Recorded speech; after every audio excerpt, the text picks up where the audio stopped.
History of Vegas Vic and Vegas Vickie. The cowboy became the symbol for the West of the late 19th century, often depicted in popular culture as a glamorous or heroic figure.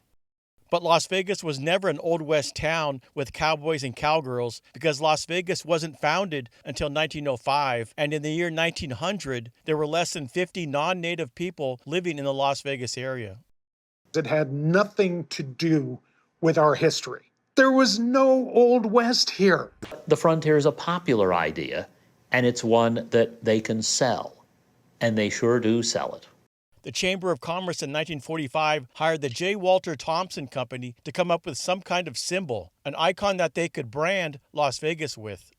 So they came up with what they called the Smiling Cowboy, which was soon found in print ads and on billboards, as well as maps, pamphlets, and all kinds of tchotchkes representing Las Vegas. In 1948, the Smiling Cowboy's head became part of what was Nevada's largest sign at the time. The Pioneer Club sign was installed on the corner of First and Fremont, and it pointed an arrow to the Pioneer Club across the street. The sign was more expensive than the building. It was mounted to the fillings in the basement.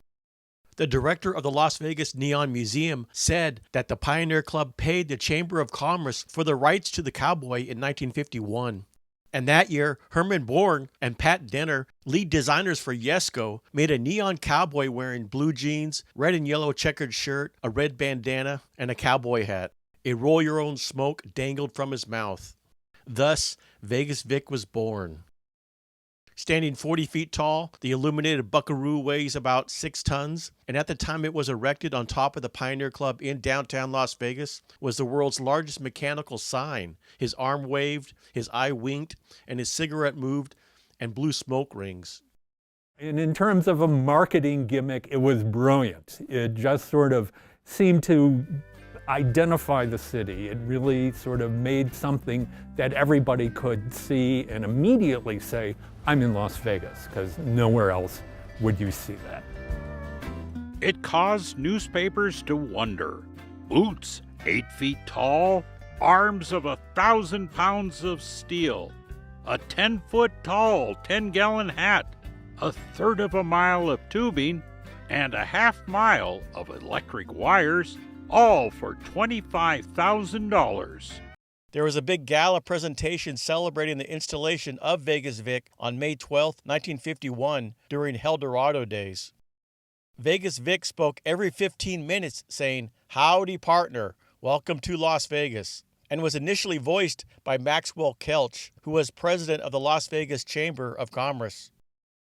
A.K. Wright was a Pioneer Club host, playing the Vegas Vic character at the club and for public events, off and on from the mid-50s to the late 60s. Others who have been called the real Vegas Vic include Zach Hale, Bud Weil, and Dexter Smith. Vic went on to add brief public service announcements voiced by longtime Las Vegan Bud Weil. There were other voice messages, including messages for Christmas and St. Patrick's Day. There were a lot of complaints from people who were staying in the hotels down there, so that by 1968, the Chamber of Commerce said, "Okay, enough, we're going to shut up Vegas Vic." And so all you had was his wink and his smile and his cigarette and his thumb. It was 14 years before Vic found his voice again.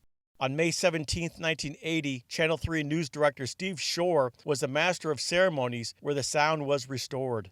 This time the voice was Zach Hale Jr., who was a one-time circus clown and ringmaster from Henderson. This was Vic's voice by Zach Hale. Howdy, partner. Welcome to downtown Las Vegas. Patrick Denner also created Wendover Will, a 63-foot neon cowboy clone built 1 year after Vegas Vic in 1952 for the State Line Casino in West Wendover, Nevada. His name comes from the founder of the State Line Hotel and Casino, Mr. William Bill Smith, who started the State Line Service, a cobblestone service station on the Utah-Nevada border in 1926. When West Wendover, Nevada was incorporated in 1991, Wendover Will took a prominent position in the creation of the city seal. In 2005, Wendover Will was given to the city of West Wendover and placed on Wendover Boulevard with a dedication ceremony on June 9th. Now, what about the cowboy cousin, Wendover Will? Well, Tom Jr. talked about him 25 years ago. It was very ambitious. It was big, it was mechanized, and for a long time, it was the largest mechanized sign anywhere. In the 1957 movie, The Amazing Colossal Man, the 60-foot man destroys Vegas Vic. We'll try to pick up some of the action and excitement through our window. We can't see him, but from the penny counter on the street, he must be... Wait a minute. Here he is, a 60-foot giant in the streets of Las Vegas. Look at the size of that man.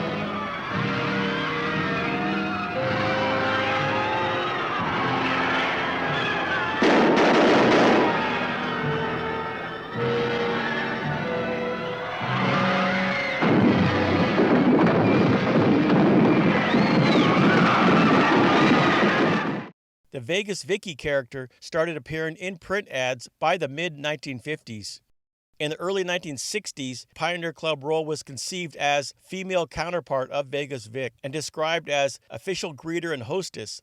She spends most of her time in a cowgirl outfit doing public relations work for the club.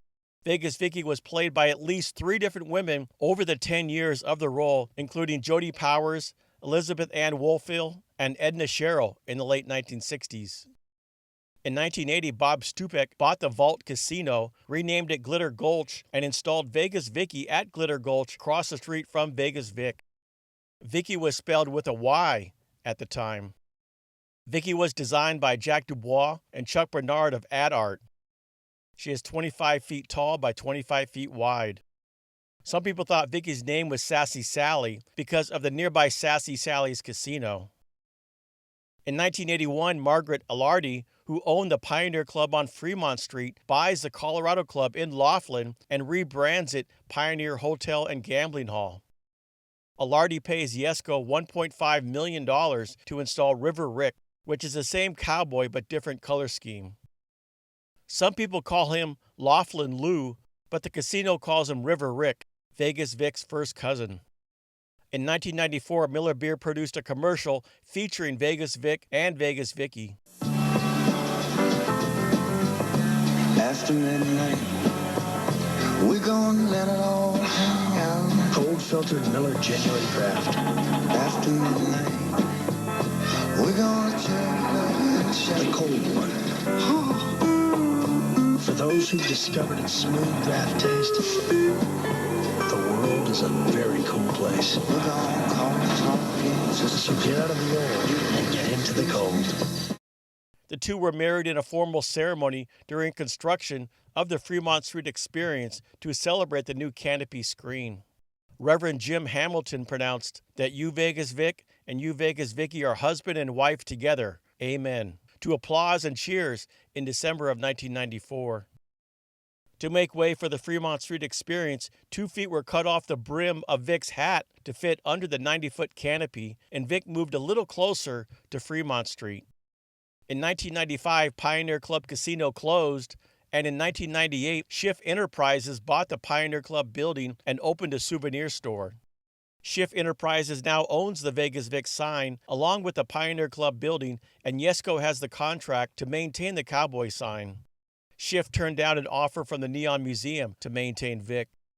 But the former Pioneer Club casino owner owns the trademark to Vegas Vic, and they also own the trademark to River Rick at the Laughlin Pioneer Club Casino. In 2004, Archon Corporation bought the Pioneer Club Casino in Laughlin and then sold it in 2018, but they retained the trademark of Vegas Vic and River Rick. The Laughlin Pioneer Club is now called the New Pioneer.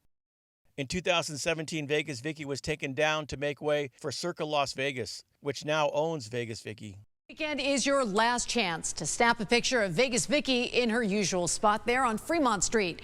She's coming down on Monday because of construction of a new hotel. 13 Action News anchor Carla Wade joins us now in studio, and many folks aren't ready to see Vickie go just yet, Carla. No, they're not ready to see her go, and they hope that she finds a home somewhere near downtown. It's one last weekend out on the town for the Neon Cowgirl, who's been kicking up her heels in downtown Las Vegas since 1980. Oh, it's an icon. It belongs here. But not even an icon can get in the way of progress.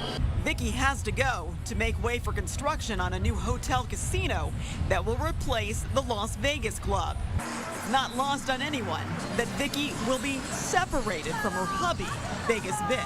It wouldn't be the same though, to be fair. Between her and the guy that does that. Vegas Vic? Aye. Between them two. That's what makes this street. That's what I always see in the films. The Fremont Street Experience says the sign will be restored, but it's still not clear where it will end up. Still, some say even though there's sure to be more change, there are just some things that should remain the same. I think all the things that are here should stay here. I don't like to see Las Vegas being torn apart or anything like that. It's changing everywhere, but I like the old Las Vegas. And some of the people we talked to said that they would like to see Vickie in the Neon Museum, but the Fremont Street Experience tweeted yesterday that she probably won't end up there. At 6, we are saying goodbye to a piece of Las Vegas history today. A viewer tweeted this video of the famed Vegas Vickie sign being removed from the front of the now closed Glitter Gulch. Vegas Vickie was restored by Yesco, stripping the sign down to the bones. When Circa Las Vegas opened in 2020, Vegas Vickie was placed inside her own bar at Vegas Vickie's.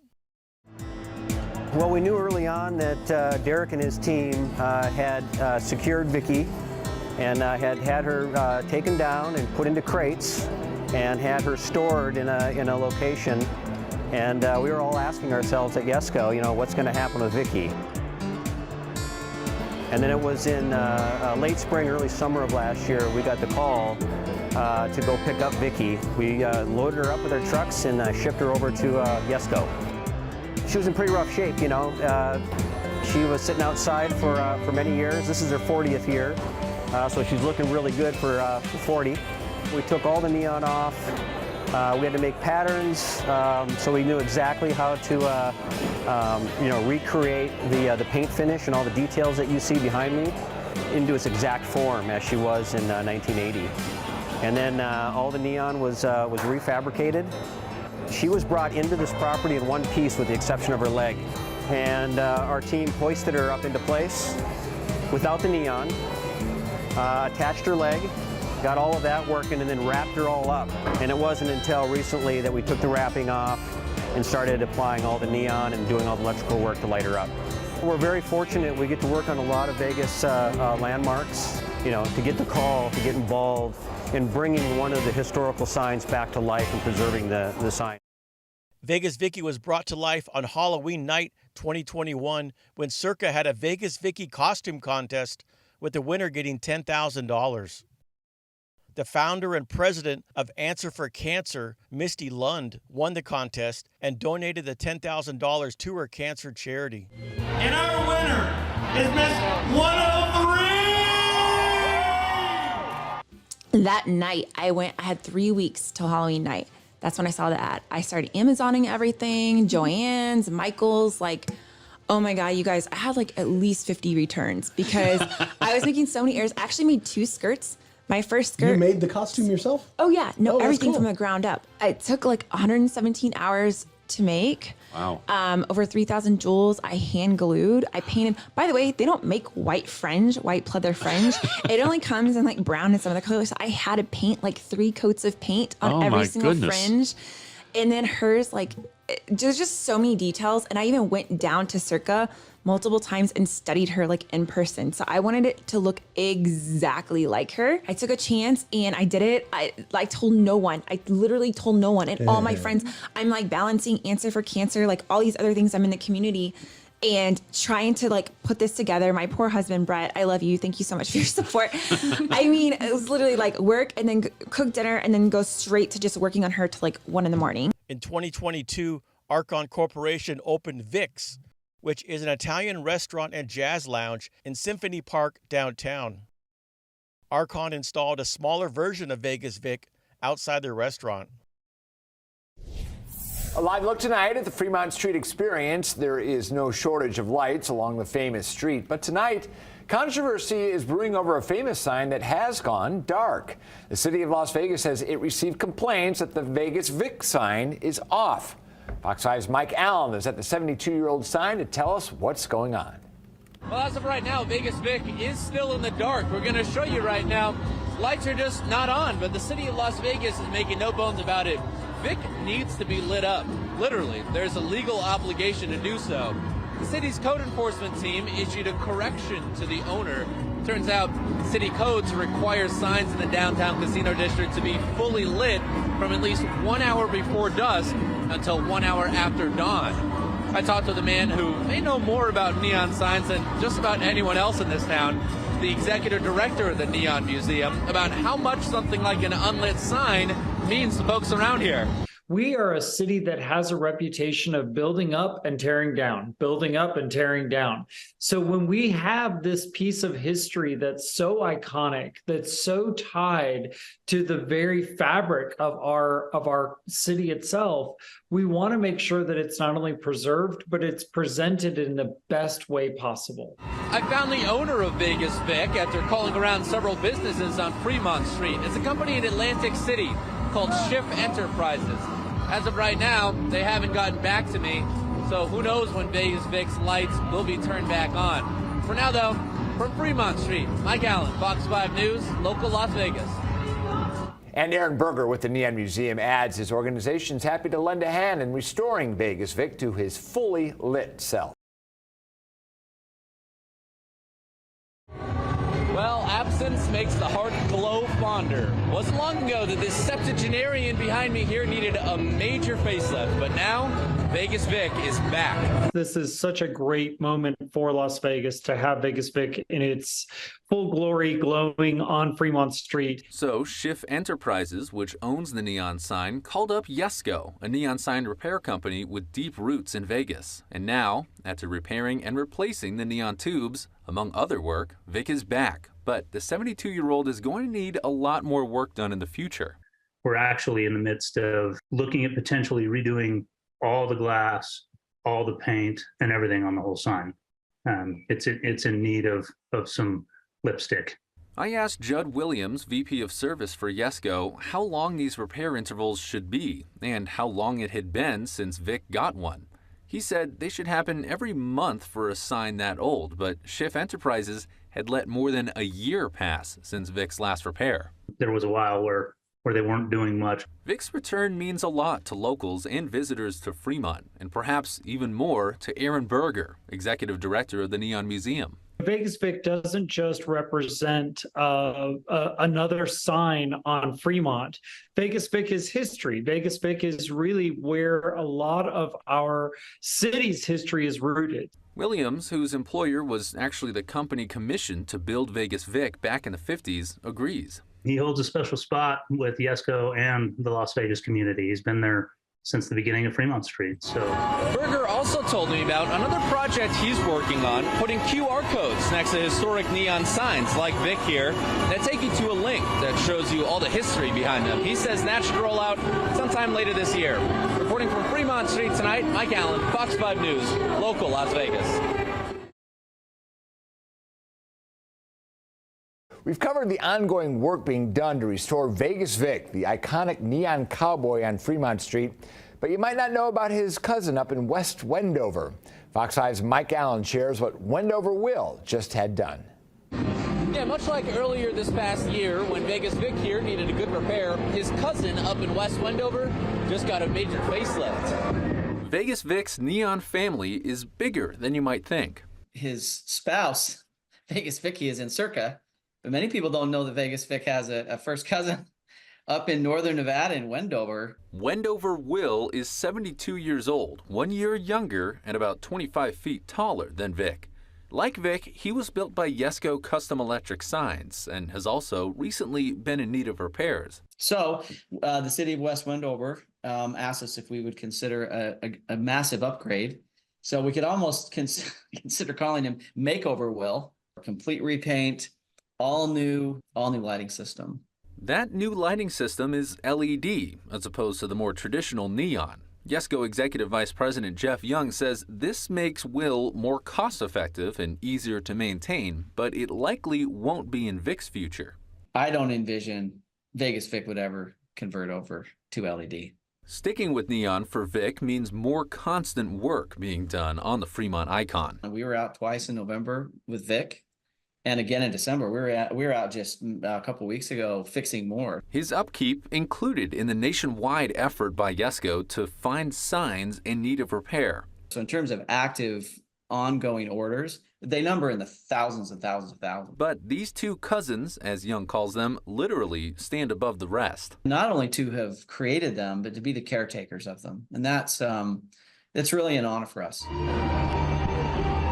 A bit more about all those ongoing orders. That list gets filled partly by dozens of Yesco employees driving around, finding electric signs like Vic in need of repair. Young tells me they see just about all the big neon signs here in Vegas at least once a week.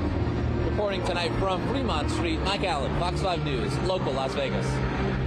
Wendover Will's makeover cost the city of West Wendover about $175,000.